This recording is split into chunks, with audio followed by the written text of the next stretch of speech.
আরসিবির বিরুদ্ধে পরাজয়ের পর চেন্নাই দলের আইপিএল 2024-এর পথ এখন শেষ। এছাড়াও দলের সাবেক অধিনায়ক এম এস ধোনির অবসর বিষয়ে আলোচনা করা হয়, তবে অবসর নিয়ে এখনও কোনো আনুষ্ঠানিক বক্তব্য দেননি মাহি।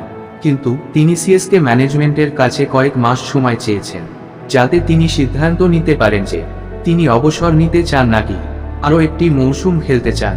এমন পরিস্থিতিতে বড় প্রশ্ন উঠছে, মাহি যদি অবসর নেন তাহলে চেন্নাই তার বদলি হিসেবে কোন উইকেটরক্ষককে বেছে নেবে। আসুন আমরা আপনাকে সেই খেলোয়াড় সম্পর্কে বলি যাদের মেগা নিলামে ধোনির বদলি হিসেবে সিএসকে কিনতে পারে। আসলে বন্ধুরা, ধোনির জায়গা নিতে পারে কেএল রাহুলকে, কারণ এম এস ধোনির বিকল্প হিসাবে কেএল রাহুল এমন একজন খেলোয়াড় যাকে সিএসকে পরের মৌসুম থেকে অনুষ্ঠিত হতে যাওয়া মেগা নিলামে কিনতে পারে। আপনাকে বলি যে রাহুল একজন উইকেটরক্ষক ব্যাটসম্যান, তবে এবারের চলতি মৌসুমে তিনি খেলছেন এলএসজির অধিনায়ক হিসেবে। কিন্তু এলএসজির মালিক সঞ্জীব গোয়েঙ্কার সঙ্গে বিবাদের জেরে তিনি লখনৌ ছাড়বেন বলে কথা রয়েছে। এমন পরিস্থিতিতে ধোনির জায়গায় রাহুলের বিকল্প থাকবে চেন্নাইয়ের। উইকেটরক্ষকের পাশাপাশি অধিনায়কত্বের বিকল্পও দেন রাহুল।